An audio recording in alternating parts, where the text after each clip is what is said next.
ভিডিঅ'টোৰ আৰম্ভণিতে আপোনালোকলৈ এটা সৰু নোট ভিডিঅ'টোৰ কমেণ্ট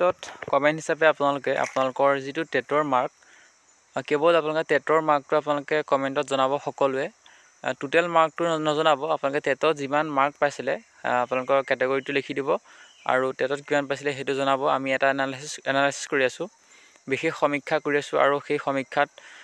উপকৃত হ'বৰ কাৰণে আপোনালোকৰো সহায় প্ৰয়োজন হ'ব সকলোৱে কমেণ্টৰ প্ৰয়োজন হ'ব আৰু আপোনালোকৰ কাৰণেই এইটো সমীক্ষা কৰি থকা হৈছে তো আজি আমি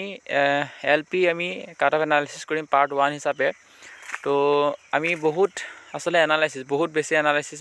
ভিডিঅ'টো বহুতে বিচাৰি আছিলে কাট অফৰ ভিডিঅ' আৰু দেৰি হোৱাৰ কাৰণটো এইটোৱে যে আমি এনালাইচিছ কৰি আছিলোঁ তিনিটা লাইভ ছেশ্যনৰ ওপৰত আমি কাট অফ লৈ আছিলোঁ বহুতৰ আৰু যি কমিউনিটি পোষ্ট সেই কমিউনিটি পোষ্টৰ পৰা আমি কাট অফসমূহ আমি গোটা সংগ্ৰহ কৰি আছিলোঁ তো সেইকাৰণে অলপ দেৰি হৈছে কাট অফৰ ভিডিঅ'টো দিয়া আজি কাট অফৰ ভিডিঅ'টো চোৱাৰ পিছত আপোনালোকে এটা মনত নিজে আইডিয়া ল'ব পাৰিব যে আপোনাৰ মাৰ্কছটো কিমান ছেফ জোনত আছে আমি এটা প্ৰেডিকশ্যন কৰা হৈছে ছেফ জোন হিচাপে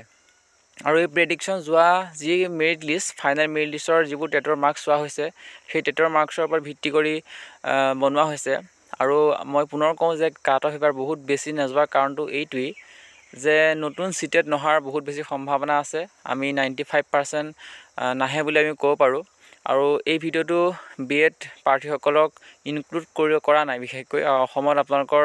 যি এলপি টেট পাছ কৰা আছে এলপি টেটৰ প্ৰায় 40% বিএড আউট হৈ গৈছে আৰু নিউজ প্ৰাৰ্থীসকলক থকা নথকাৰ দুমোজাত আমি ভিডিঅ'টো প্ৰস্তুত কৰিছোঁ তো আপোনালোকে কাট অফৰ ভিডিঅ'টো চাই আপোনালোকে নিজে আচলতে গম পাব যে আপোনাৰ মাৰ্কছটো কিমান আমি আপোনালোকৰ চাকৰি পোৱাত সহায়ক হ'ব তো আমি আজি এলপি কাৰণে সকলো কেটেগৰীৰ কাৰণে আমি কাট অফৰ ভিডিঅ' প্ৰস্তুত কৰিছোঁ আপোনালোক সকলোৱে জানে যে পোষ্ট ওলাইছে 5,500 আৰু এই 5,500 এলপি কাৰণে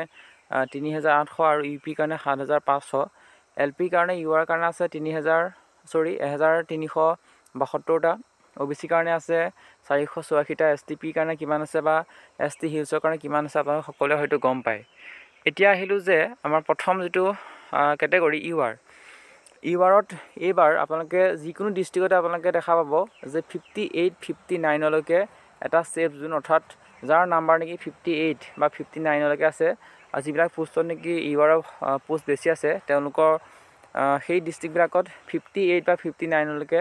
অহাৰ সম্ভাৱনা আছে বা আহিব বুলি আমি ক'ব পাৰোঁ কাৰণ আপোনালোকক মই এটা এনালাইচিছ দেখাম যে হায়াৰ ছেকেণ্ডেৰী মাৰ্কছৰ ওপৰত আমি এটা এনালাইচিছ কৰিছিলোঁ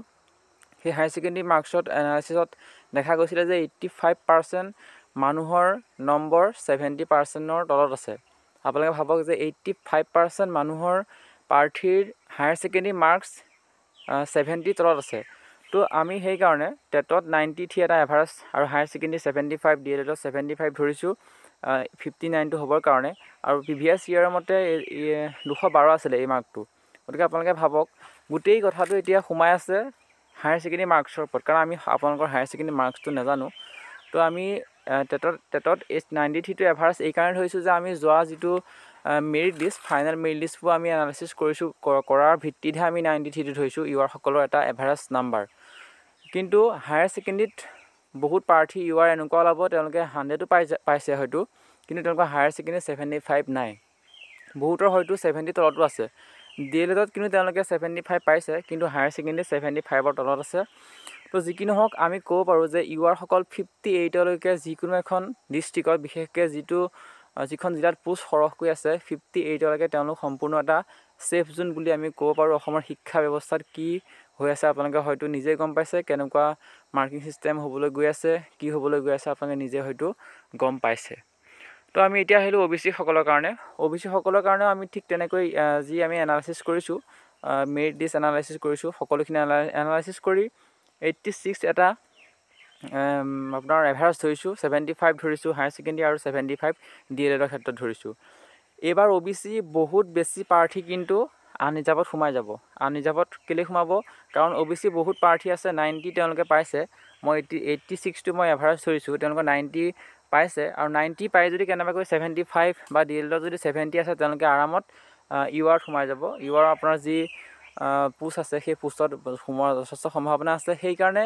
এইবাৰ OBC পোষ্ট আৰু ইউআৰ সকলৰ যিটো কাট অফ সেইটো কাট অফটো বহুত বেছি ডিফাৰেঞ্চ নহ'ব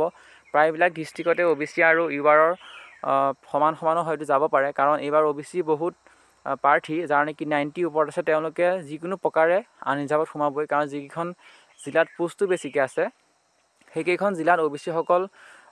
নিশ্চিতৰূপে সোমাব যাৰ নেকি 90 ওপৰত আছে। তেওঁলোকে যদি হায়াৰ ছেকেণ্ডেৰী 75ও পাইছে বা DLEডত যদি 70ও পাইছে, তেওঁলোকে কিন্তু এবাৰ আনৰিজাৰ্ভত সোমাব। আৰু তেওঁলোকে OBC যাৰ নেকি মাৰ্কছটো কম আছে, 86 আছে, 85 আছে, তো তেওঁলোকৰ চাকৰি এটা পোৱাত সক্ষম কৰাব OBC প্ৰাৰ্থীসকলে। আপোনালোকে ফাইনেল মেৰিট লিষ্টত যদি চাই যোৱাবাৰ দেখিবলৈ পাব যে 55 টেটৰ মাৰ্কছ অৰ্থাৎ 83 পোৱাও বহুতে চাকৰি পাইছে, কিন্তু তেওঁলোকৰ হায়াৰ ছেকেণ্ডেৰী মাৰ্কছসমূহ বেছিকৈ থকাৰ কাৰণে তেওঁলোকে কম পাইছে, তেওঁলোকে চাকৰিটো পাইছে। গতিকে বহুত প্ৰাৰ্থী আছে 83 পাই চাকৰি পাইছে যোৱাবাৰ, কিন্তু এইবাৰ সেইকাৰণে যাৰ নেকি টেটৰ মাৰ্কটো 56 57 আছে OBCৰ ক্ষেত্ৰত, তেওঁলোক বহুত এটা ভাল পজিশ্যনত আছে। মই কাট অফ এনালাইচিছটো বেছি দীঘলীয়া নকৰোঁ। এটা বৰ্ডাৰ লাইন হিচাপে আমি ST আৰু STP সকলৰ কাৰণে 53 পৰা 55 ৰাখিছোঁ। নিজে আপোনালোকে এনালাইচিছ কৰি ল'ব। যাৰ নেকি SC সকলৰ 53 বা 54লৈকে আছে, বা 55 হায়েষ্ট মই ধৰিছোঁ, কাৰণ আপোনালোকে নিজেই দেখিছে যে 55টো বা 56টো কিমান নাম্বাৰ ইনক্লুড কৰিলে কিমান হয়। আৰু OBC যিটো মই ধৰিছোঁ সেইটোত আপোনালোকে 206 হয় প্ৰিভিয়াছ ইয়েৰ মতে। গতিকে 203লৈকে যোৱাবাৰ মেৰিট লিষ্টত নাম আহিছে, ফাইনেল মেৰিট লিষ্টত। আৰু UR যদি 212 প্ৰিভিয়াছ ইয়েৰ মতে হয়, 207 206 আৰু কিছুমান ডিষ্ট্ৰিক্টত 205লৈকে আনৰিজাৰ্ভত চাকৰি পাইছে যোৱাবাৰ ফাইনেল মেৰিট লিষ্টসমূহ চালে আপোনালোকে দেখা পাব।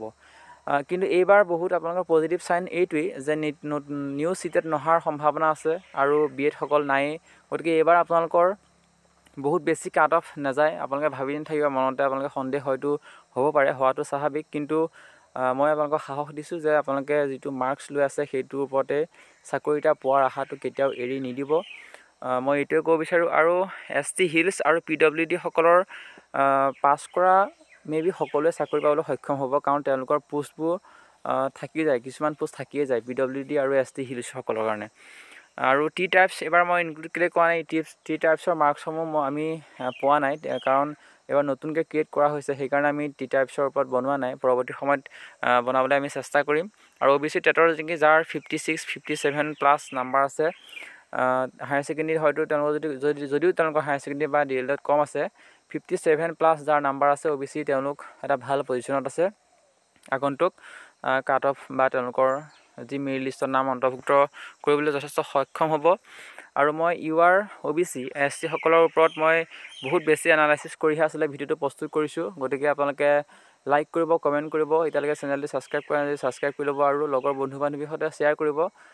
কাৰণ আগন্তুক যি নিযুক্তি প্ৰক্ৰিয়া তেওঁলোকে হয়তো ডিষ্ট্ৰিক্ট ছিলেকশ্যনৰ ক্ষেত্ৰত যথেষ্ট সহায়ক হ'ব। পৰৱৰ্তী সময়ত পুনৰ লগ পাম। ধন্যবাদ।